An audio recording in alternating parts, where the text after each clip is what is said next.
de los más grandes avivamientos que han existido a lo largo de la historia, la carta a los romanos tiene lugar, tiene de alguna manera base para esos grandes avivamientos. Por ejemplo, en el siglo XV, con Martín Lutero, en el año 1517, Martín Lutero era un monje que pertenecía a la religión católica romana, y este era un monje que también era maestro, enseñaba en una universidad llamada la Universidad de Wittenberg, en Alemania. Y en una ocasión, mientras Martín Lutero enseñaba acerca de la carta a los romanos, él se sentía inquieto. Él se sentía inquieto y él decía: yo entiendo todas las cosas en las cuales el apóstol Pablo habla de los romanos, pero hay algo que no me deja tranquilo, hay algo que yo no comprendo bien. Y permítame citarlo en esta oportunidad.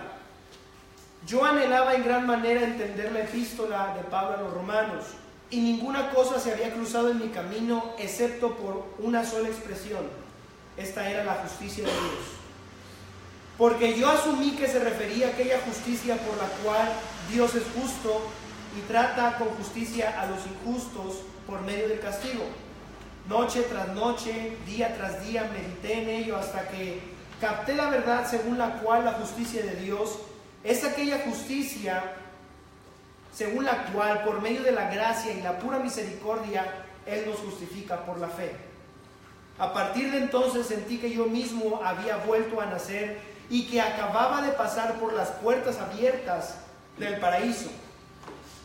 Todas las escrituras adquirieron un nuevo significado, y allí donde antes la idea de la justicia de Dios me había llenado de aborrecimiento, ahora se había convertido para mí en una expresión dulce del más grande amor. Este pasaje de Pablo se convirtió para mí en una puerta de entrada al cielo. Como usted sabe, tiempo después, esto fue lo que hizo que Martín Lutero sentara cabeza y escribiera las 95 tesis que clavó en las puertas de la iglesia en Wittenberg, Alemania. A partir de ahí comenzó una reforma sin precedentes, una reforma que nos influyó hasta nuestros días, una reforma que trajo hasta nuestros días mucho significado y sigue teniendo mucho significado. Otro hombre siglos más tarde, un pastor ordenado por la iglesia en Inglaterra llamado John Wesley, él también tenía una inquietud similar a la del apóstol Pablo. Él tenía una inquietud también en cuanto a la genuina salvación, en cuanto a la verdadera salvación, y él escribe lo siguiente: asistí no de muy buen ánimo a una reunión social en la calle de Aldersgate, donde alguien estaba leyendo el prefacio de Lutero a la epístola a los romanos. Cerca de un cuarto de hora antes de las 9, mientras él describía el camino que Dios obra en el corazón mediante la fe en Cristo, sentí un extraño calor en mi corazón. Sentí que si confiaba en Cristo y solamente en Cristo para mi salvación, y también me fue dada una seguridad de que Él se había llevado mis pecados, incluso a mí mismo, y que me había salvado de la ley, del pecado y de la muerte. El famoso traductor de la Biblia, William Tyndale, escribió lo siguiente: por cuanto esta epístola es la parte principal por excelencia del Nuevo Testamento y su más pura condensación de Evangelion, es decir, nuevas de gran gozo que nosotros llamamos Evangelio, así como una luz y un camino que conduce a todo el conjunto de las Escrituras, creo que resulta indispensable que todo cristiano no solamente lo conozca de memoria sin el libro a la mano, sino que también se ejercite en ello de continuo, como si fuera el pan diario del alma. En verdad, ningún hombre puede leerlo con excesiva frecuencia o estudiarlo demasiado bien, porque entre más se estudia, más fácil resulta. Entre más se mastica, cuanto más agradable es su sabor, y cuanto más escudriña a fondo, cosas cada vez más preciosas se hallan en él. Así de grande es el tesoro de cosas espirituales que yacen aquí escondidas. Se ha dicho que Romanos puede deleitar al lógico más brillante, que puede llegar hasta la mente del genio más grande de este mundo, pero también al más humilde puede hacerlo llorar, también al más ignorante puede hacerlo llegar a su corazón. Es una carta que se entiende de todo tipo de personas, es una carta que se puede entender de cualquier persona, es una carta que llega al corazón. Es una carta que tiene letras de amor de Dios. Es una carta que viene a presentarnos las buenas nuevas de salvación. El corazón del hombre está repleto de malas noticias. La mente del hombre siempre tiene malas noticias. La sociedad siempre tiene las malas noticias. Pero de pronto tenemos este gran epístola que nos trae buenas nuevas.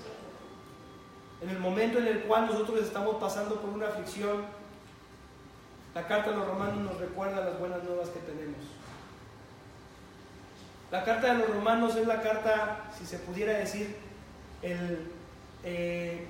la carta maestra del apóstol Pablo que él escribió en el Nuevo Testamento. La más extensa en su contenido, pero también la más extensa en su forma de alimentar espiritualmente. Es una carta muy bella, que a mí me gustaría que cada uno de nosotros al estudiarla pudiéramos deleitarnos en las palabras de este apóstol. Amén. Pues nada más, si me deja hacer un comentario. Todas las cartas del apóstol, hermano, que fueron escritas, a excepción de la carta a los Romanos, todas las cartas fueron escritas a iglesias que él mismo fundó. Es decir, que él llegaba a cierto lugar, fundaba la iglesia. Al decir fundar la iglesia me refiero que eran lugares donde se iniciaban reuniones, y en esas reuniones ahí prácticamente las dejaba encargadas, y posteriormente él las visitaba, las confirmaba, pero también les escribía. Eran lugares, por ejemplo, la carta a los Gálatas, la carta a los Efesios, la carta a los Tesalonicenses, a la iglesia de Corinto, a la iglesia de Tesalónica.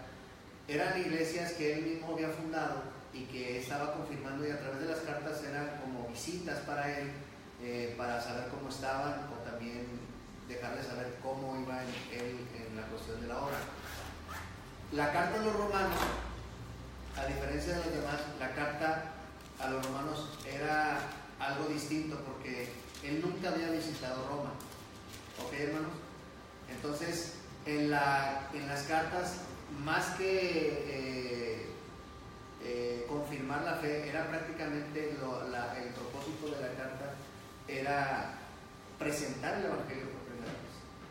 Entonces, por eso las doctrinas que se tratan en la epístola de los Romanos, en cuanto a la salvación, en cuanto a la justificación, en cuanto a la esperanza que tiene el creyente, todo prácticamente era nuevo para aquellas iglesias que se habían fundado, que él aún todavía no había visitado.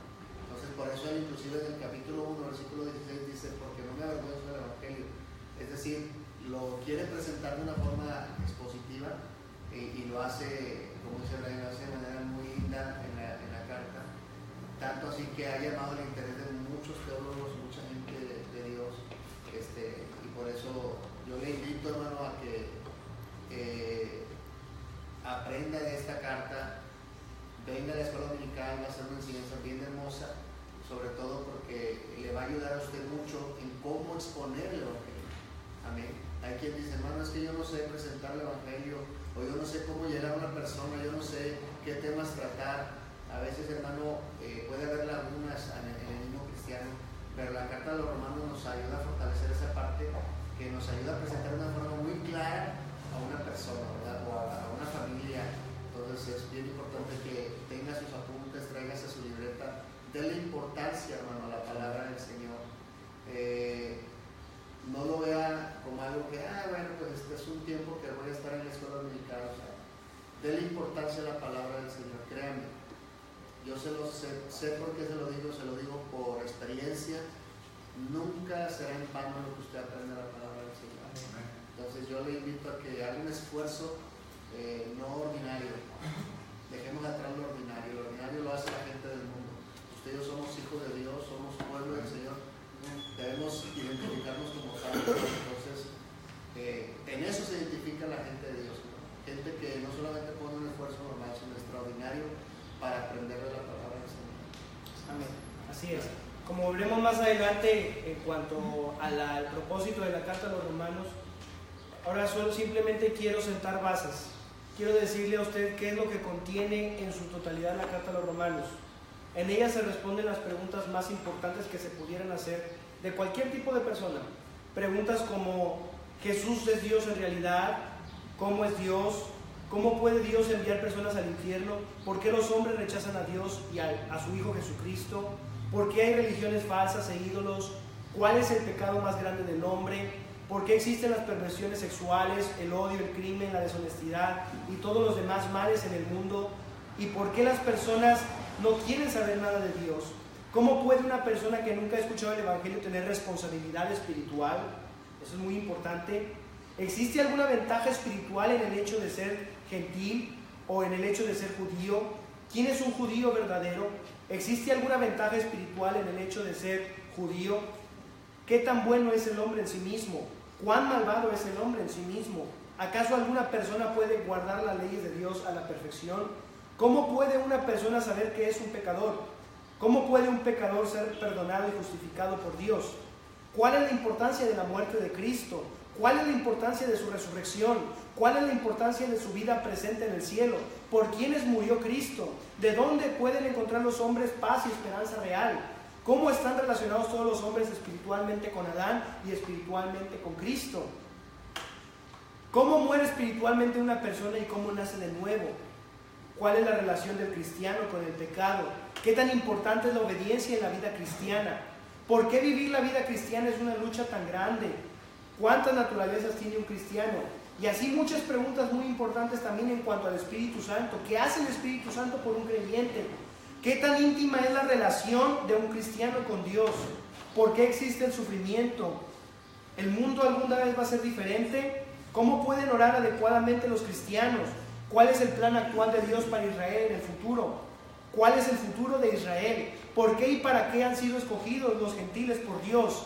¿Cuál es la responsabilidad del cristiano para con los judíos? ¿Para con los no salvos o para con otros cristianos y con el gobierno?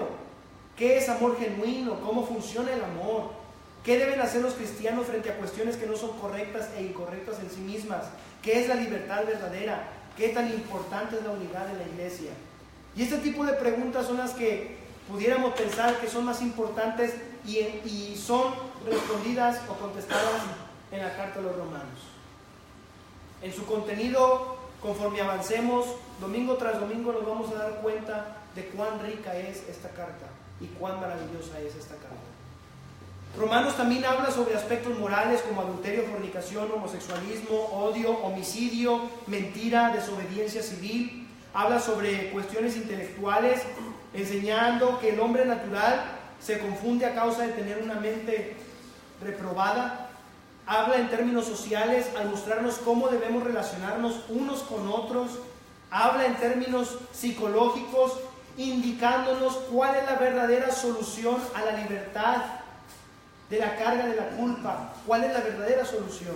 Habla en un sentido teológico, enseñándonos acerca de la relación entre la carne y el espíritu, entre la ley y la gracia, entre las obras y la fe. Pero por encima de todo, esta carta nos acerca con profundidad a Dios. Gloria a Dios. Amén. Hablemos un poco acerca de su autor. Antes de entrar al contenido de la carta en sí, hablemos un poco del autor. No podemos entender en totalidad la carta de los Romanos si no ahondamos un poco más en la vida del apóstol Pablo. El apóstol Pablo, antes de ser apóstol, antes de ser Pablo, fue un hombre que nació en Tarso. ¿Cuántos conocen la ciudad de Tarso? La ciudad de Tarso era una ciudad que está al noroeste de Jerusalén, unos 1300 kilómetros al noroeste de Jerusalén. Más o menos a pie, calculándole un aproximado, son 25 días para llegar. Entonces, si nos damos cuenta, Pablo estaba dentro, había nacido, había crecido dentro de una comunidad religiosa, una sociedad religiosa. Él era judío de nacimiento, su madre judía, su padre romano, gentil, pero él, así como venía de descendencia judía, fue circuncidado al 8º día, como lo dice Filipenses capítulo 3, versículo 5, era descendiente de la tribu de Benjamín, por eso su nombre es Saulo, quizá en honor o en homenaje al primer monarca de Israel llamado Saúl. Venía de la misma tribu, de la tribu de Benjamín. Y Pablo, o en antes llamado Saulo, en sus primeros años, él estuvo estudiando en las mejores escuelas del Imperio Romano. De hecho, una de las 3 principales escuelas del Imperio Romano más importantes estaba ahí en Tarso. Sin lugar a dudas, Pablo fue instruido en todo lo que tiene que ver con la filosofía griega, con las cuestiones de la cultura grecorromana. Él estaba influenciado por todo esto. A la edad de los 13 años, él es llevado a Jerusalén. Su primera formación académica tenía relación con el Imperio Romano, con las cuestiones griegas, con una sociedad helenística, es decir, una mezcla entre lo griego y lo romano. Posteriormente, a partir de los 13 años, él estudió en una escuela donde su profesor era Gamaliel. Gamaliel era el principal maestro, el más importante en ese entonces maestro, el principal rabino, el que más conocía, el que más sabía. Él era hijo de Hillel, uno de los, si se pudiera decir, rabinos más famosos del mundo hasta el día de hoy. Entonces el apóstol Pablo tenía credenciales académicas bastante importantes. El apóstol Pablo tenía un conocimiento profundo tanto de la escuela griega y romana, tanto como de la escuela judía. Posteriormente, él se convierte en fariseo. A la edad de él, siendo muy joven, él se convierte en uno de los principales líderes, maestros en las sinagogas. Uno de los principales fariseos en aquel entonces era Pablo, era Saulo. A la edad él tenía aproximadamente 20 años cuando él alcanza el título de fariseo. Entonces, el apóstol Pablo era un hombre preparado. Antes de ser apóstol, antes de ser Pablo, él ya era un hombre preparado. Él era un hombre bastante sabio. Él era un hombre con bastante conocimiento. Él regresa a su ciudad natal, a Tarso, pero cuando escucha hablar del movimiento del cristianismo, él le llamaba una supuesta secta, él regresa a Jerusalén y comienza una persecución sin precedentes. Él se convirtió en el Amán para los judíos, en este caso se convirtió en el Amán para los cristianos, el perseguidor de la iglesia. Si recuerda usted, Amán era aquel perseguidor o aquel que quería exterminar al pueblo judío en el tiempo de Esther. Así el apóstol Pablo quería exterminar con la iglesia, con esta supuesta secta, con estos supuestos seguidores de un hombre llamado Jesús, quien aspiraba al título de Mesías. Y él estaba celoso porque él no creía que Jesucristo era el Mesías verdadero. Él estaba celoso porque él no podía concebir que un hombre que había muerto crucificado pudiera ser el rey de los judíos. Es por eso que él comienza esta persecución. Como ningún otro hombre, como ninguna otra persecución, el apóstol Pablo comenzó la persecución de los primeros cristianos. Primero en Jerusalén, pero no solamente se quedó en Jerusalén. Él fue hasta el sumo sacerdote para pedir cartas, para ir a las sinagogas en Damasco y ahí seguir persiguiendo más cristianos. Saulo era un hombre bastante celoso, un hombre recio, un hombre con carácter fuerte, un hombre con autoridad, un hombre respetado por muchos, un hombre conocido por muchos. Por eso es que este hombre podía llegar hasta donde llegaba. Por eso es que este hombre tenía la autoridad de entrar a las sinagogas o de entrar a las casas donde se congregaban los hermanos y sacarlos a la fuerza, llevarlos presos, incluso hasta matarlos. Este hombre consintió la muerte de Esteban. Este hombre, sin lugar a dudas, llegó a cometer asesinato a muchos de los cristianos. No se relata ninguna en la escritura, pero sin lugar a dudas llegó a hacerlo porque era un hombre bastante celoso. Él estaba enojado con esta supuesta secta, ¿sí? Él estaba pensando que agradaba a Dios porque él había dedicado sus estudios a servir a Dios, por eso se había convertido en fariseo. Él no quiso ser una persona importante en cuestión a la ciudadanía, al gobierno romano. A él lo que le interesó, lo que le llamó la atención fue sus raíces. Fueron sus raíces, de dónde venía él, de su pueblo, de la ley. Él conocía la ley a la perfección. Él había estudiado la ley a la perfección y enseñaba la ley a la perfección. Conocía por completo la ley. En muchas ocasiones, podemos enumerar muchas ocasiones en las cuales él cita a Isaías, él cita a Daniel, él cita a Moisés, cita a David, cita a Jeremías, cita a Ezequiel 37, cita a Oseas, cita a Joel, cita a Nahum capítulo 1. El apóstol Pablo tenía en su mente las escrituras, el Antiguo Testamento lo tenía en su mente. Antes no se llamaba Antiguo Testamento, nosotros le llamamos Antiguo Testamento, pero antes se le conocía como las escrituras simplemente. Y Pablo conocía las escrituras. Pablo conocía perfectamente las escrituras y él estaba celoso. Él era un líder celoso, perseguidor de esta supuesta secta llamada la iglesia o los discípulos. Todavía no eran llamados cristianos, más adelante pasaron a ser cristianos. Pero aquí en este momento, en este entonces, Pablo comenzó la persecución. No contento con perseguir dentro de Jerusalén, va y pide cartas y persigue fuera de Jerusalén, en las ciudades extranjeras. Era un hombre que había estado en Damasco, aproximadamente se cree que habían 12 sinagogas en Damasco, y él iba a ir a cada una de esas sinagogas, iba camino a cada una de esas sinagogas a solicitar el permiso, la aprobación, el consentimiento de cada uno de los líderes de aquellas sinagogas. Justo cuando iba camino a Damasco, muchos ya conocen la historia, el apóstol Saulo en este caso, primeramente llamado Saulo, recibió si se le pudiera decir, un stop, un alto. Él iba con un plan y nada lo iba a detener excepto Dios. Él iba con un plan, él iba obstinado e iba aferrado a completar la tarea que él ya tenía en mente, y nadie, fíjese bien, nadie podía detenerlo, solamente el Señor Jesucristo. Si nosotros leemos el testimonio del apóstol Pablo en el capítulo 26, cuando se presenta delante de Agripa, él dice que se le presentó una luz resplandeciente que le dijo: Saulo, Saulo, ¿por qué me persigues? Dura cosa te es dar coces contra el aguijón.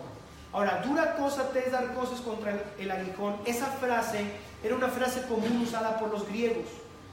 En la literatura griega era una frase común, que lo único que significaba era estar en una posición en contra de los dioses, ponerte en oposición a los dioses. Era una expresión que se usaba en muchos sentidos y por muchos griegos. Por eso Pablo estaba familiarizado con esta expresión que Jesucristo le hace. Dura cosa te es dar cosas contra el aguijón. Es decir, no estás peleando contra la iglesia, estás peleando contra el Dios mismo. Fíjese bien, Saulo conocía y sabía que esta expresión solamente era para los dioses. Dura cosa te es dar cosas contra el aguijón, es estar en oposición hacia los dioses. Y cuando escucha al Señor Jesucristo decir esto, él dice: este tiene que ser Dios. Por eso le pregunta: ¿quién eres tú, Señor? Y el Señor Jesucristo le responde: yo soy Jesús, a quien tú persigues. No estás persiguiendo a la iglesia, estás en contra de Dios mismo. Fue cuando Pablo entendió y le dijo: Señor, ¿qué quieres que yo haga?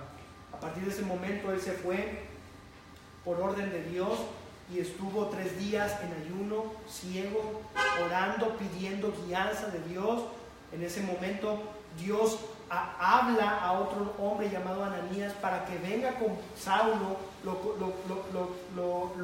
lo ayude, le dé el llamado de Dios que tenía hacia con él, el propósito que Dios tenía hacia Pablo, y trae a este hombre llamado Ananías, y Ananías le dice lo que tiene que hacer. Y aquí comienza la historia de Saulo, que pasó a ser llamado Pablo, un hombre que solamente con la intervención de Dios podía cambiar su vida, un hombre que solamente con la ayuda de Dios, con el mensaje de Dios, con la revelación de Dios podía cambiar su vida. Era un hombre que al principio en su caminar como cristiano, como creyente, él estaba seguro en lo que había creído.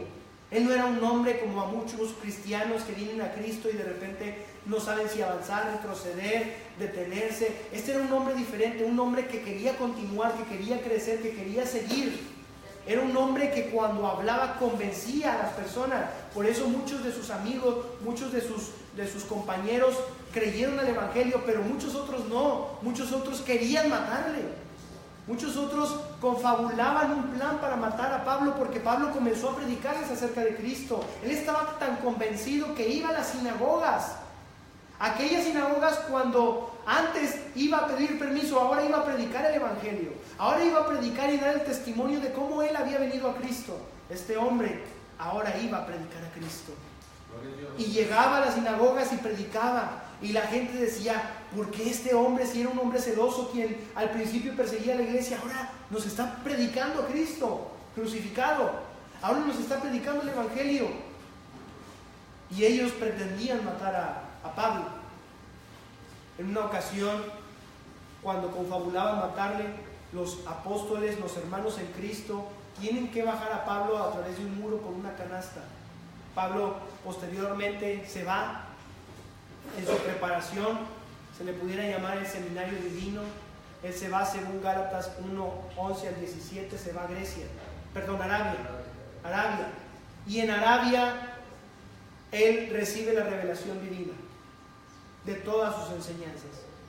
Ahí él se preparó, Dios lo preparó. Él no fue capacitado en un seminario de hombres, él fue capacitado en un seminario divino. Dios mismo le habló, Dios mismo le entregó la revelación. Por eso es que este hombre fue un apóstol. Y más adelante, conforme vayamos viendo las credenciales de un apóstol, este era un apóstol verdadero, y era un apóstol con autoridad. Incluso el versículo 1 de Romanos capítulo 1 dice: Pablo, siervo de Jesucristo, llamado a ser apóstol, apartado para el evangelio de Dios. Y el llamado que recibe Pablo no fue un llamado hecho por hombres, es un llamado hecho por Dios mismo. Es un llamado que Dios mismo le entregó a Pablo. Pablo no decidió ser apóstol, Pablo no decidió llamarse apóstol. Él dice que fue apartado y fue llamado por Dios. Amén. Ahorita hay muchos institutos bíblicos y está muy bien que hay muchos hombres y mujeres preparándose para el ministerio. Pero también hay gente que Dios mismo ha preparado y sigue preparando. Así es. ¿Cuánto tiempo duró el apóstol en Arabia? 3 años duró en Arabia. 3 años dura en Arabia, según Gálatas capítulo 1, versículo 11 al 17. Después de estar en Arabia, regresa a Damasco, y en Damasco se encuentra con Pedro. Después se va con Pedro a Jerusalén y está con Pedro durante 15 días. Yo no sé realmente qué pasó en esos 15 días. Pues pudiéramos pensar que Pablo estuvo en convivencia con los demás apóstoles, quizá no conoció a todos, pero estuvo con Pedro. Los presenta con los líderes. Los presentó con los líderes, pero no sé si con todos los apóstoles. Y Pablo está de alguna manera siendo reconocido como un creyente verdadero. Cuando antes le tenían miedo, cuando antes dudaban de este hombre, ahora lo presentan ya como un creyente verdadero. Y de por qué no vamos a Gálatas capítulo 1 para leerlo de manera directa a la escritura. ¿Alguien que me lea en el versículo 11 en adelante?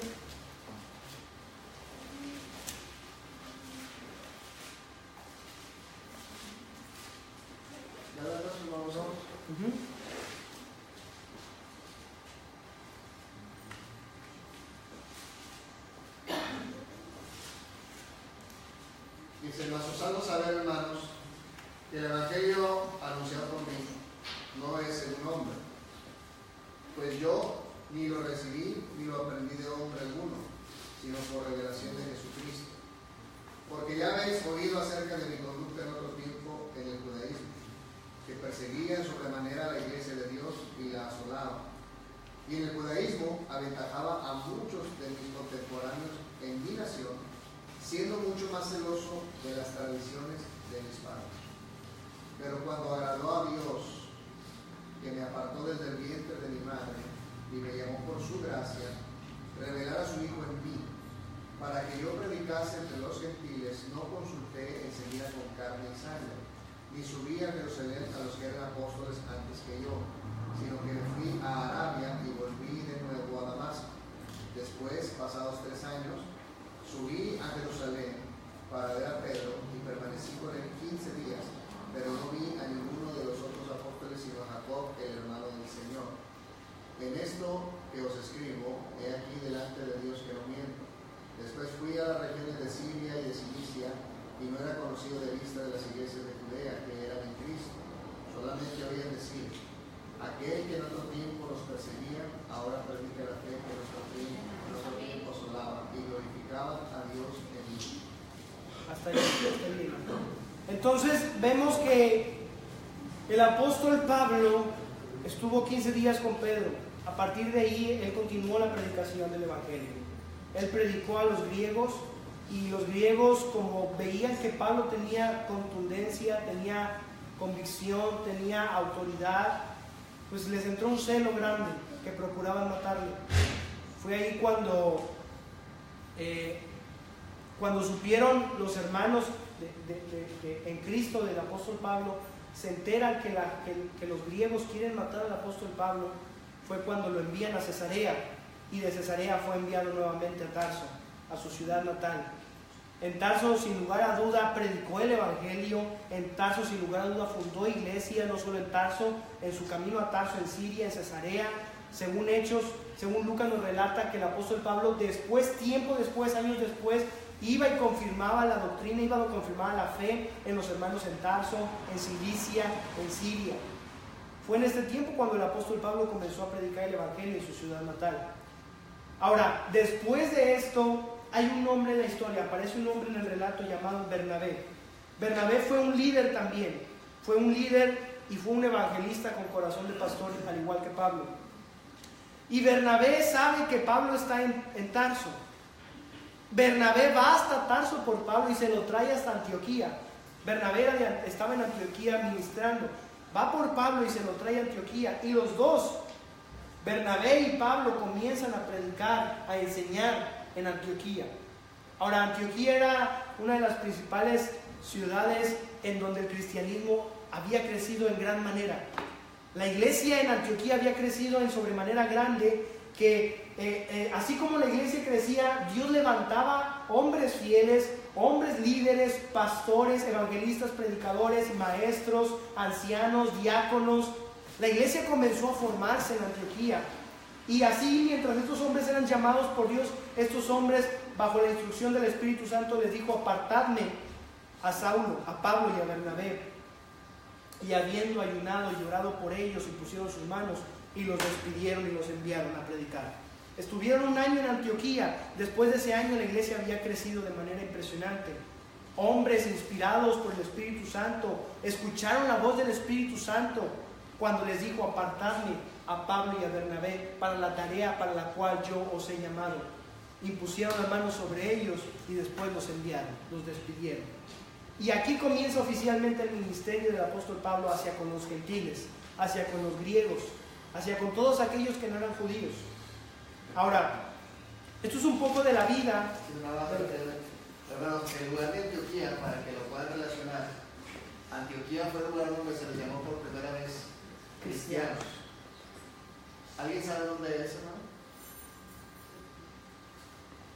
¿Dónde está ese lugar? Es la actual Siria, ¿sí?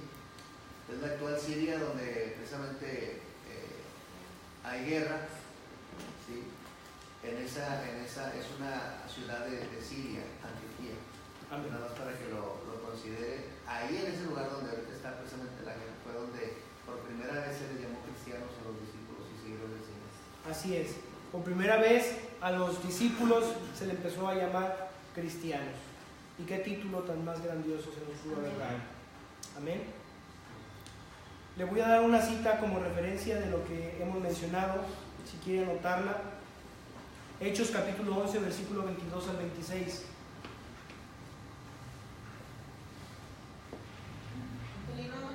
Hechos capítulo 11, versículo 22 al 26.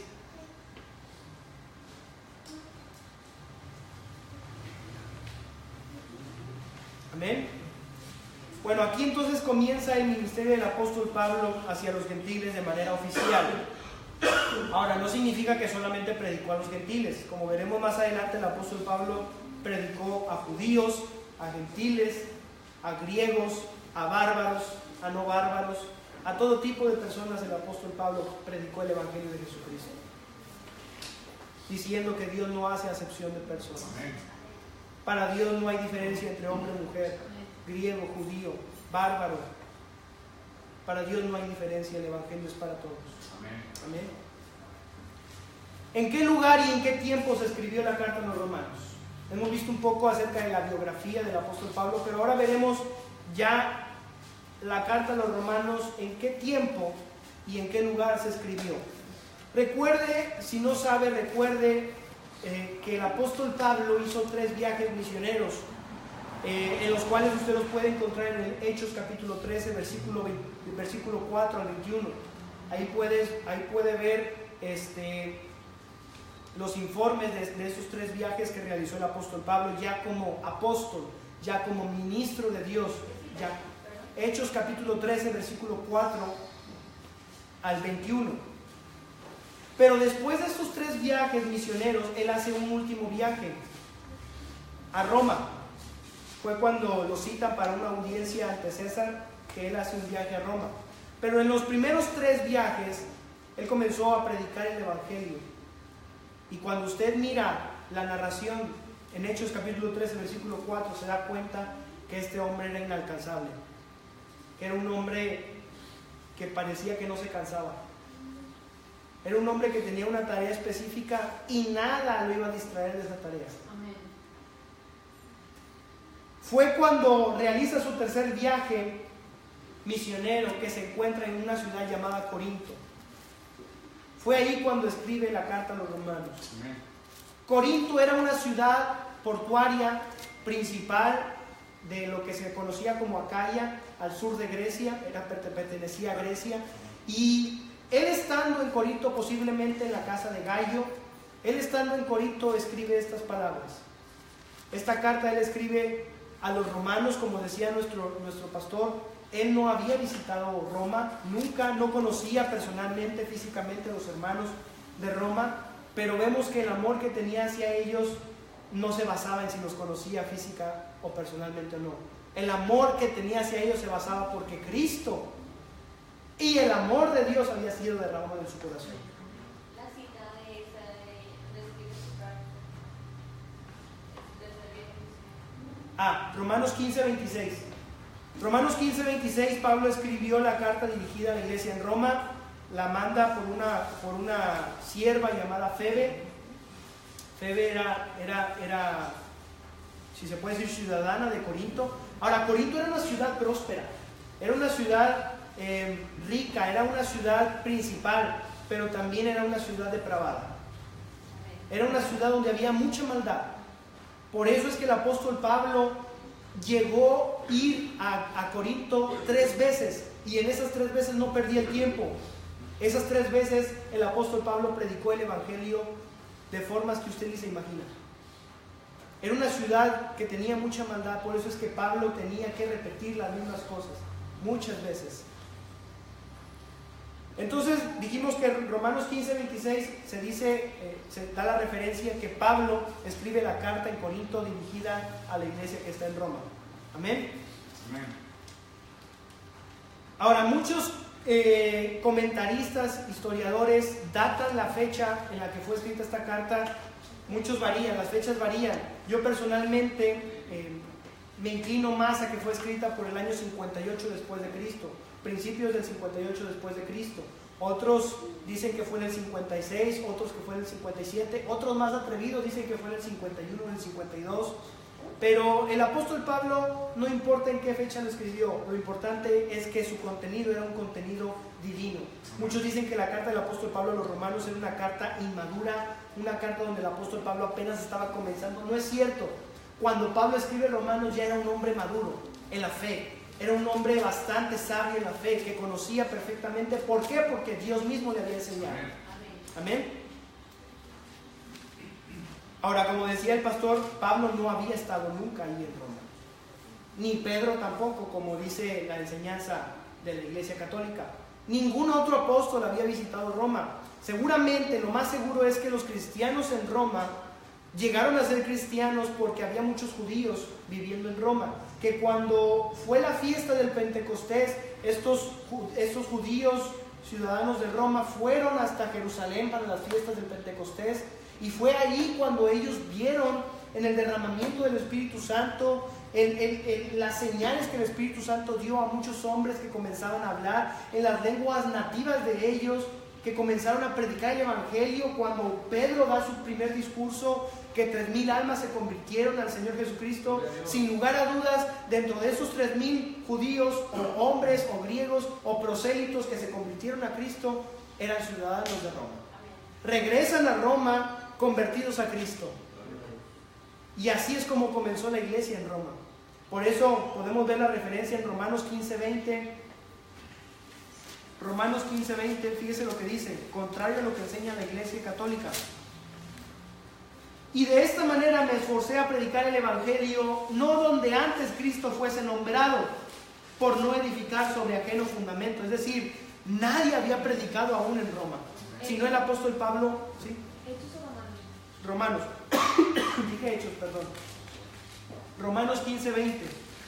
Y de esta manera me esforcé a predicar el Evangelio, no donde antes Cristo fuese nombrado, por edificar sobre ajeno fundamento. Es decir, el apóstol Pablo, su propósito no era ministrar, no era enseñar, no era meterse sobre el fundamento de algún otro apóstol. El apóstol Pablo estaba seguro, consciente de que ningún otro apóstol había predicado en Roma. Por eso es que él predicaba con tanta confianza. Por eso es que predicaba con tanta autoridad. Amén. Perdón, hijo, nada Sí. más les quiero mostrar nada rápidamente.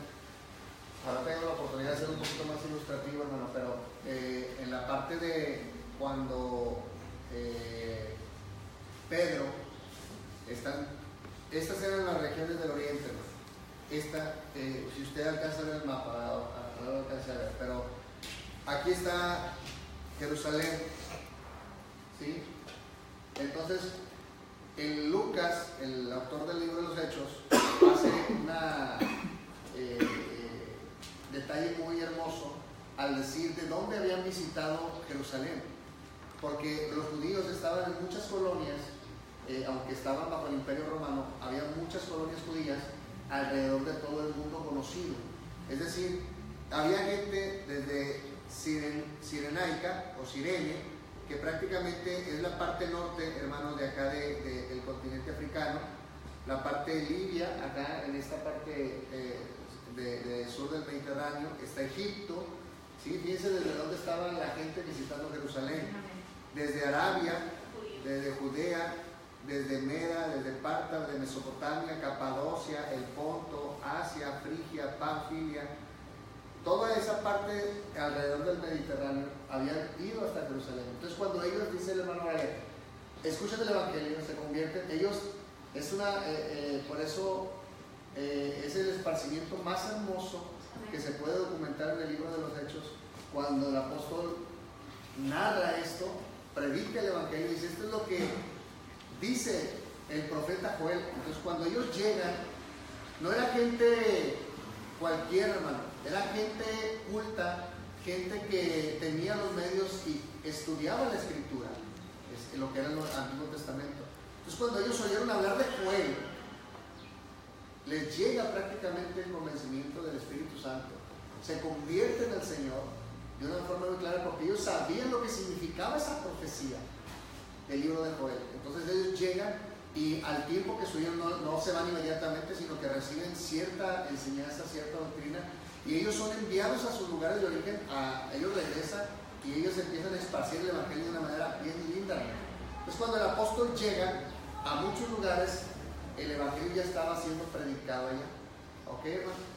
Entonces, porque no crea que el apóstol hizo todo ese trabajo, sino que prácticamente el Espíritu Santo ayudó a través de ese esparcimiento de la palabra de Dios a que muchas iglesias estuvieran siendo sembradas.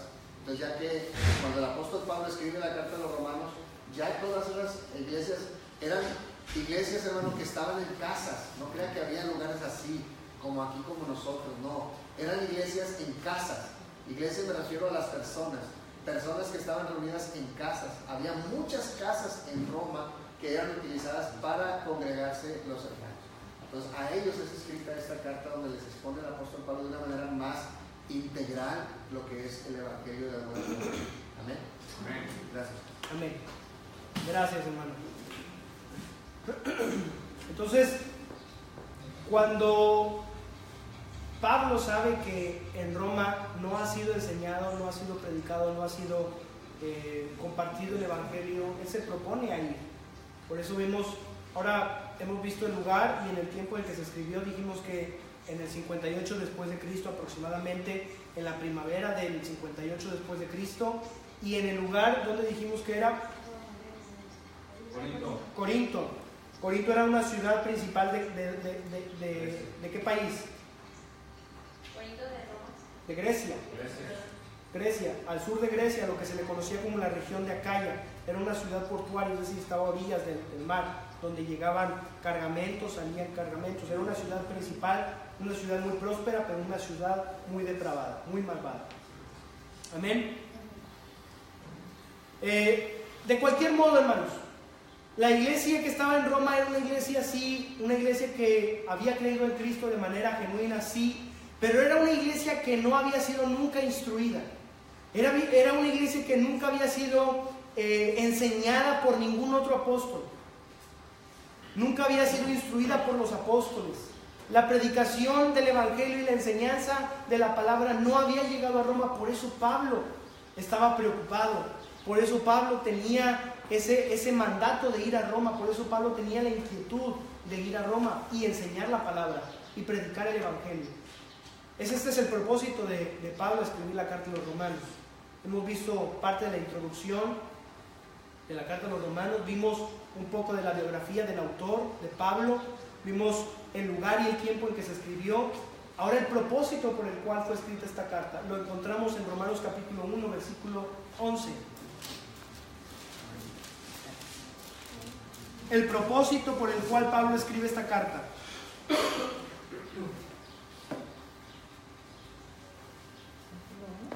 Porque os deseo ver para repartir con vosotros algún don espiritual para confirmaros. Es a saber, para ser juntamente consolado con vosotros por la común fe vuestra y juntamente mía. Mas no quiero, hermanos, que ignoréis que muchas veces me he propuesto ir a vosotros, pero hasta ahora he sido estorbado, para tener también entre vosotros algún fruto como entre los demás gentiles, a griegos y a bárbaros, a sabios y a no sabios soy deudor. Así que, cuanto a mí, presto estoy a anunciar el Evangelio también a vosotros que estáis en Roma, porque no me avergüenzo del Evangelio. Fíjese bien, el propósito lo podemos dividir en tres partes. Pablo quería escribir esta carta con la intención de hacerles saber que quería ir a Roma. ¿Ok? El primer propósito por el cual Pablo escribe esta carta es a causa del Señor Jesucristo. Todo lo que el apóstol Pablo hacía, lo hacía por y para el Señor Jesucristo. Entonces no podemos dejar a un lado este punto principal. La causa y el propósito por el cual él escribe esta carta es por la causa de Cristo. Amén. ¿Ok? Número 2. ¿Sí, hermano, va a comentar? Perdón. Quería comentar algo acerca de esta hermosa epístola. Amén. La cátedra de Romanos, puede decirse que es una cátedra, pero no una cátedra de una catedral, sino de un conocimiento que el Espíritu Santo te permite a ti y te da la responsabilidad de que te alimentes. ¿Qué fue lo que sacudió la vida de Martín Lutero cuando dice que es justificado por la fe? O sea, hablar de la fe es ir en aumento, es la medida perfecta, justa, de lo que cada uno de nosotros necesitamos. A veces preguntamos, todas las observaciones que usted hizo al principio son de vital importancia, porque hay ahorita tristemente una mediocridad en la fe, una ignorancia en la fe. Y la cátedra de Romanos nos va señalando cómo a griegos y a no griegos era una población intelectualmente sabia, por decirlo. Habían pasado por gente con conocimientos filosóficos y tan extraordinarios sobre la carne, pero no sobre el espíritu. Porque para ellos saber que Jesús había muerto era considerado peor que nada, porque a quien que moría pues era un débil, sino que había que tener superioridad. Pero ¿cómo era posible que un hombre pudiera morir por los pecados de los demás? Entonces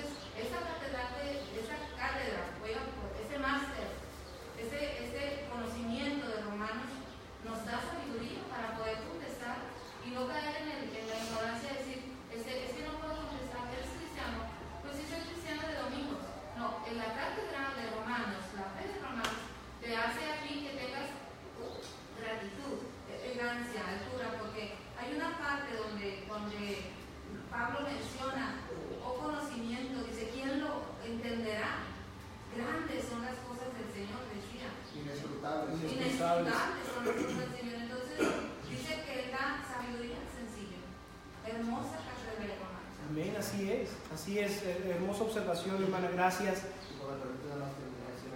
Sí, claro. De hecho, miren, hermanos, vaya a Gálatas rápidamente, donde estábamos viendo el capítulo 2.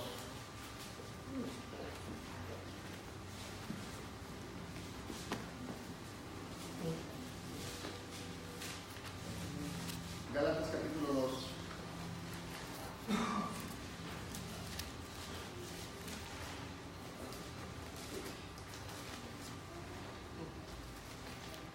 Ahora, este conocimiento que el apóstol tenía, recuerde, no había sido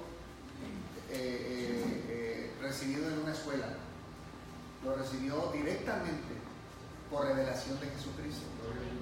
Entonces, en el capítulo 2, él cuando se reúne con los dirigentes en Jerusalén, él tiene que ir hasta allá por revelación de Dios y explicar en privado, hermanos, a los dirigentes, explicarles cuál era la revelación que él había recibido de parte del Señor. Y lo dice el capítulo 2. Después, pasados 14 años, subí otra vez a Jerusalén con Bernabé, llevando también conmigo a quién, hermano? A Tito. Ahorita vamos a ver qué importancia tiene este hombre. Pero dice, subí según la revelación, y para no correr o haber corrido en vano, expuse en privado a los que tenían cierta reputación el evangelio que predico entre los que expuse en privado. Dice, mas ni aún Tito, que estaba conmigo con todo y ser griego, fue obligado a circuncidarse. Entonces, lo que hace Pablo, hermano, es llegar con los líderes y les dice, esta es la revelación que recibí de parte del Señor. ¿Ok? Y como prueba, aquí está Tito. Tito es un gentil, y vean que ni siquiera él ha sido obligado a circuncidarse. Y esto lo traigo como prueba de que este es el evangelio que yo estoy predicando y que está siendo recibido. Entonces, al estar ya de acuerdo con Pedro, con Juan y con Jacob, dicen que ellos, amados hermanos, dicen, bueno, nos dieron la diestra del compañerismo, o sea, nos dieron la mano diciendo adelante, o sea, ellos que son la cabeza, nos están de alguna manera dando el visto bueno para que nosotros sigamos predicando a la gente gentil, y Pedro y los demás a los judíos, ¿verdad? Pero les tuvo que expresar la revelación en privado, de tal manera que aún con ello, hermano, los discípulos empezaron a tomar la revelación de Pablo para también ministrarla a los judíos. Inclusive Pedro en una de sus cartas dice que los escritos de Pablo son cosas difíciles de entender, que los indoctos tuercen para su propia perdición. Entonces, nada más para que quede claro que esta misma enseñanza que Pablo les comparte a los líderes de la iglesia es el mismo evangelio que él trata de estructurar en la carta a los romanos. ¿Okay? Y la estructura de una manera muy especial, que es importante que así esas iglesias que se reunían en las casas necesitaban conocer. Es necesario que todo cristiano conozca. Por eso dice bien la hermana, a veces se hacen cristianos de los domingos, cristianos de días, cristianos temporales, cristianos que no reflejan un claro entendimiento de lo que significa. Por eso hoy, hermano, el engaño, lo que aparentemente es el evangelio, ha arrasado, ¿sí? Con una enseñanza falsa, un evangelio falso, ha arrasado millones en toda la historia de personas que han sido engañadas porque no tienen una estructura sólida. Es una persona que entiende el evangelio, no hay nada que la mueva. Eso es lo que nosotros deseamos, que cada uno de nosotros no seamos cristianos de domingo, seamos cristianos sólidos y cristianos para siempre. Amén. Amén. Gracias, pastor. Los propósitos de la carta podemos dividirlo en tres partes. El primer propósito y principal propósito, a causa de Cristo. Como toda obra que hace el Hijo de Dios, todo creyente, todo verdadero creyente, todo lo que hace, lo hace para el Señor. Esta carta fue por causa de Cristo. Número 2, podemos ver que esta carta fue escrita también por amor a la iglesia.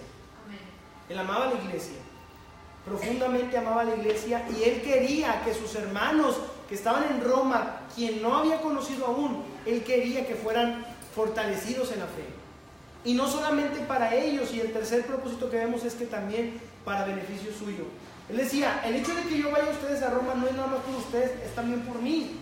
Yo juntamente con ustedes voy a ser motivado, voy a ser confortado, voy a ser confortado de confort, de bienestar. Ahí con ustedes mutuamente nos vamos a ayudar, nos vamos a alentar, nos vamos a fortalecer. Compartir un don espiritual. Y fíjense lo que dice, cómo lo dice. Para también tener, mas no quiero, hermanos, versículo 12, es a saber, para ser juntamente consolado con vosotros, ¿por la qué? Por la común fe y juntamente mía. Común fe vuestra, pero también así como la fe de ustedes también es mía. Alabado sea el Señor, que Él también quería recibir. Él no nada más quería ir y dar y llevar. Él sabía que al ir, Él también recibiría bendición de parte de sus hermanos en Cristo. Y podemos agregar otro cuarto motivo. Lo podemos encontrar en el versículo 13. Vamos a esperarnos ahí.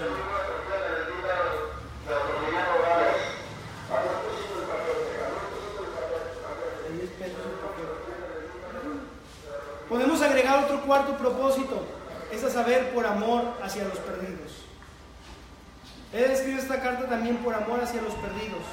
Fíjese bien lo que dice el versículo 13. Mas no quiero, hermanos, que ignoréis que muchas veces me he propuesto ir a vosotros, empero hasta ahora he sido estorbado para tener también entre vosotros algún fruto, como entre los gentiles, a griegos, a bárbaros, a sabios, a no sabios. Yo soy ¿qué? Deudor. ¿Por qué el apóstol Pablo se sentía en deuda con aquellas personas? Por todo lo que había hecho al principio cuando no conocían a Jesús. El daño que había hecho estorbar el evangelio. Pero, por ejemplo, si nosotros que no hemos sido tan despiadados como el apóstol Pablo, deberíamos de también estar en deuda con los perdidos. ¿Sí, hermana, iba a comentar? Porque había injuriado a Jesucristo. Porque había injuriado a Jesucristo. Creo que todos nosotros hemos ofendido a Cristo antes. Entonces, ¿qué nos hace diferentes de Pablo? Nada, hermanos. Nosotros también somos deudores del mundo. Así que cuando usted va y predica el evangelio allá afuera, usted no está trabajando, usted está pagando una deuda, hermano. Usted está pagando una deuda que tiene pendiente. Usted y yo debemos estar en deuda con los perdidos. ¿Sabe por qué? Porque nosotros hemos recibido de gracia, y esa misma gracia debemos de darla a los perdidos como una deuda. Algo que el Señor nos dio de sobra, algo que el Señor nos dio de más. También puso en nosotros un corazón de ir a repartir ese mismo don, esa misma gracia, esa misma fe. Y el apóstol Pablo tenía unas ganas enormes de ir y saldar la deuda que tenía con todos aquellos hombres. Me es impuesta necesidad, decía él. Eso lo veremos más adelante. Pues de una vez, ¿cuánto tiempo tenemos? 5 minutos. ¿Me dan 5 minutos, hermano? Para ver un poco acerca del carácter de Pablo ya como cristiano. ¿Quiere ver el carácter de Pablo ya como cristiano? Vimos su biografía antes de ser cristiano, pero ¿qué carácter tenía el apóstol Pablo? Él era un hombre que tenía un agradecimiento profundo. Siempre estaba agradecido el apóstol Pablo. En todas sus cartas, con excepción a Gálatas, en todas sus cartas él está agradecido.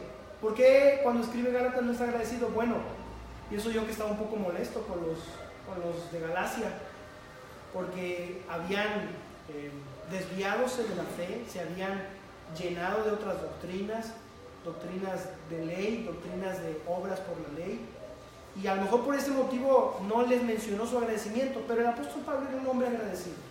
En todas sus cartas lo expresa de forma reiterada. Gracias doy a Dios, gracias doy a mis hermanos, gracias doy al Señor Jesucristo, gracias doy a Dios. Una y otra vez repetía que estaba agradecido. Era un hombre agradecido. No solamente era un hombre agradecido, Pablo tenía las facultades y tenía las aptitudes personales que un hombre puede tener para ser usado por Dios. Era un hombre que tenía una capacidad intelectual alta, ¿sí? Era un hombre que estaba preparado, por lo tanto Dios podía usarlo tanto en sus influencias como en la cultura judía, tanto en la cultura romana o griega, greco-romana. El Señor lo podía usar en las dos áreas importantes de ese tiempo, y el Señor lo usó debido a que el apóstol Pablo tenía estas aptitudes, sin lugar a dudas. Creo que el Señor usa parte de nuestras aptitudes porque Él nos ha capacitado con esas aptitudes.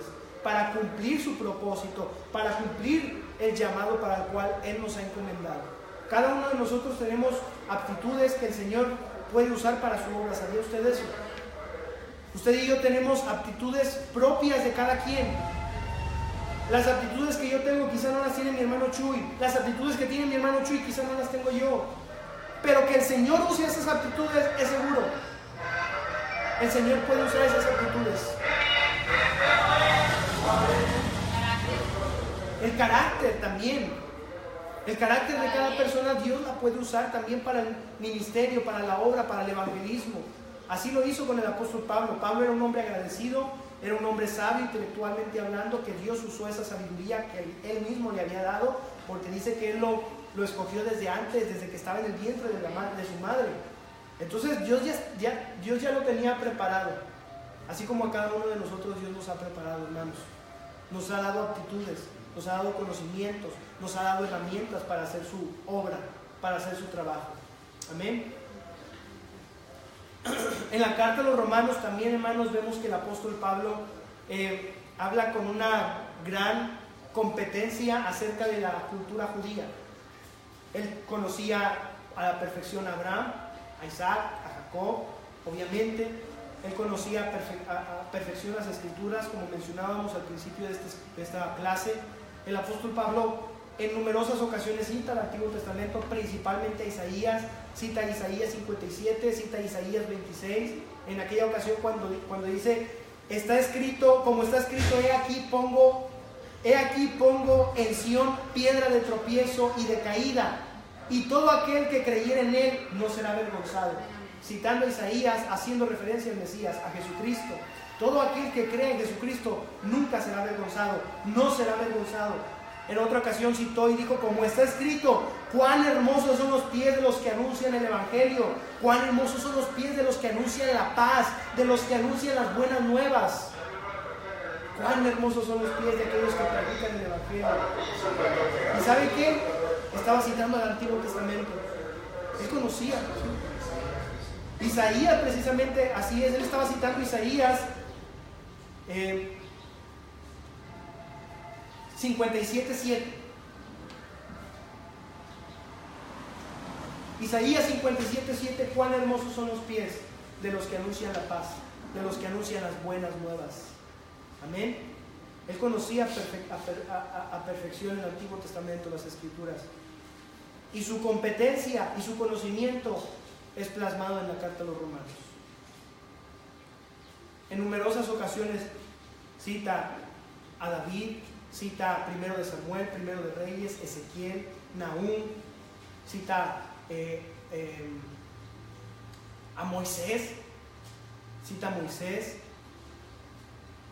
¿A quién más pudiéramos mencionar que el apóstol Pablo cita en Romanos? Jeremías, hermano, cita a Jeremías, cita al profeta Malaquías. El apóstol Pablo tenía un conocimiento claro de las Escrituras y lo dejó plasmado aquí en la carta a los Romanos como en ninguna otra carta. Su conocimiento en cuanto al Antiguo Testamento es plasmado en esta carta a los Romanos. ¿Y sabe qué? Nosotros nos introduciremos hacia ese conocimiento. Con la ayuda de Dios, domingo tras domingo, poco a poco iremos avanzando en ese conocimiento. Así que no solamente veremos Romanos, veremos el Antiguo Testamento. Cita los salmos. Cita a David, a los salmos. Veremos cómo el Señor nos llevará en cada escuela, en cada clase dominical, cómo el Señor nos llevará por toda la Escritura. Amén. Y es maravilloso, hermano. Por eso es que esta carta es importante, porque el Señor, cuando nosotros vayamos a ella y estudiamos a ella, nos muestra el panorama general de todas las Escrituras. ¿Sí, hermano? Con eso vemos que la Escritura no se contradice, sino es Así una es. sola Escritura. Desde Génesis hasta Apocalipsis no vemos ahí, porque a veces te preguntan, bueno, ¿quién escribió la Biblia? Ahora tú tienes herramientas para poder contestar con fidelidad. También, hermano. Inclusive teológicamente. Es decir, la palabra de Dios se contradice, es una Escritura desde el principio a fin, nos está diciendo de la justicia de Dios. Amén. Y las preguntas que enumeramos al principio que responde Romanos son pocas, hermanos. No son todas las preguntas que se responden, son pocas a comparación de los 16 capítulos que abarca la carta a los romanos. Ahora, el apóstol Pablo también era un hombre dinámico, era un hombre que conocía cómo convencer, que tenía convicción y al hablar tenía convicción para convencer a otros. Él era un hombre dinámico, estratégico, era un hombre que había sido llamado para un propósito específico, y ese propósito nadie ni nada lo iba a apartar, nada lo iba a distraerse. Si él predicaba el evangelio y después lo golpeaban, a él no le interesaba, él seguía predicando. Si él predicaba y luego era enviado a la cárcel, ahí en la cárcel él hacía una reunión evangelística, alabado sea el Señor, y continuaba predicando. Salía de la cárcel y el Señor lo llevaba por tribulaciones, azotes, y él seguía predicando después de todo eso. ¿Por qué? Porque él tenía un propósito claro, un propósito que nada lo iba a distraer, nada, hermanos. Él estaba enseñando a altas horas de la noche y un joven se cae desde el tercer piso y muere. El apóstol Pablo va tranquilamente, ora por ese hombre es levantado de los muertos, regresa y continúa predicando, alabado sea el Señor, porque nada lo distraía. Nada distraía al apóstol Pablo. Conforme mi vida y esperanza, en nada seré confundido. En nada seré confundido, alabado sea el Señor. Fíjese bien, vayamos a 1 Corintios 9:16. Fíjese bien en todo lo que el apóstol Pablo pasó. Yo le voy a pedir a nuestro hermano Isaac que nos lea 2 de Corintios 1:23, perdón. 1:23. Ajá. 2 de Corintios 1:23. Vamos a leer al 28, hermano Isaac. 1:23 al 28. 2 de Corintios 1:23. ¿Mandé? Segunda.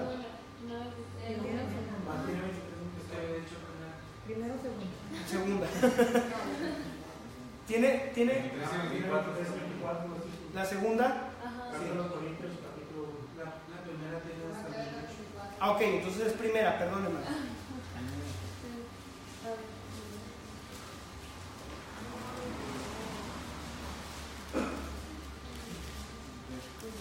Yo creo que ya tenía sueño, hermano.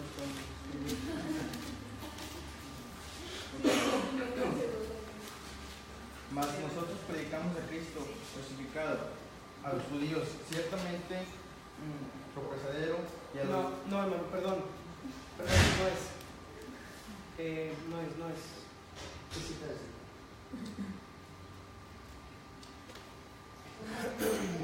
Mas yo soy ministro de Cristo, que he sido azotado, que he sido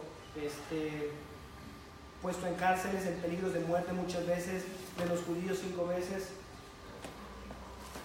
Perdón, hermanos, discúlpenme, en serio me da mucha vergüenza, perdón. Ahorita la encontramos. Gloria a Dios.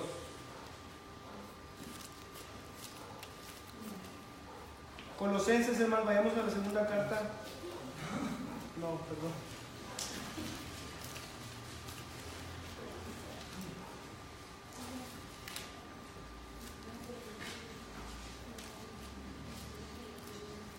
Ahorita mientras el pastor nos ayuda a buscar esa cita. 2 Corintios 6:5. 6:5. Gloria a Dios. Gracias. ¿Cuál es la?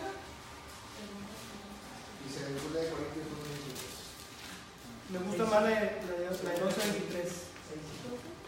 2 Corintios 11:23. Esa es la que tú quieres.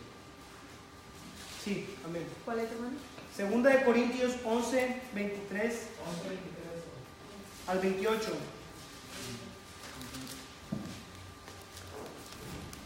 Son ministros de Cristo, como poco sabio habló, yo más, en trabajos más abundantes, en azotes sin medida, en cárceles más, en muertes muchas veces. De los judíos 5 veces he recibido 40 azotes menos 1. 3 veces he sido azotado con varas, 1 vez apedrado, 3 veces he padecido un naufragio, 1 noche y 1 día he estado en lo profundo del mar. En caminos muchas veces, peligros de ríos, peligros de ladrones, peligros de los de mi nación, peligros de los penitenses, peligros en la ciudad, peligros en el desierto, peligros en el mar, peligros entre los falsos hermanos, en trabajo y fatiga, en muchas vigilias, en hambre y sed, en muchos ayunos, en frío y en desnudez. Hasta ahí, hermano, hasta ahí. Fíjese bien todo lo que pasó el apóstol Pablo. Todo esto pasó el apóstol Pablo y él dice, no lo digo para gloriarme a mí mismo, lo digo como un hombre sabio, no como sabio, sino como humilde. Para que usted y yo aprendamos, hermano, que usted y yo tenemos una tarea específica y nada nos debe distraer de cumplir esa tarea de predicar el Evangelio. Fíjese bien cómo decía él, si anuncio el Evangelio no tengo por qué gloriarme, porque me es impuesta necesidad. Me es impuesta necesidad y ay de mí si no anunciar el Evangelio. Tengo una necesidad de presentar el Evangelio y ay de mí si no cumplo mi ministerio, si no cumplo el propósito para el cual he sido llamado. Ay de mí. ¿Cuántos de nosotros tenemos esa necesidad, hermanos? ¿Cuántos de nosotros tenemos una necesidad profunda que podemos decir, ay de mí si yo no predico el Evangelio? Creo que el apóstol Pablo nos va a motivar. En estas enseñanzas el apóstol Pablo nos va a enseñar y nos va a decir, sean imitadores de mí como yo de Cristo. Amén. Vamos a ponernos en pie, hermanos. Amén.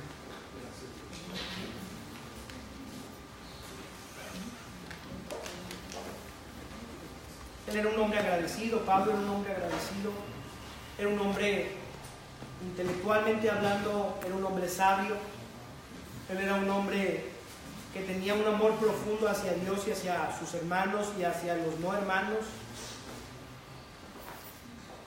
Cuando habla del amor del Señor Jesucristo, dice, ¿quién nos apartará de él? Tribulación, hambre, desnudez, peligro, cuchillo, nada nos va a poder apartar del amor de Dios. Él dice que el amor de Dios ha sido derramado en nuestros corazones por el Espíritu. Amén. Él habla tan hermoso del amor de Dios. Por eso después Él refleja ese amor, no solo con palabras, sino con acciones.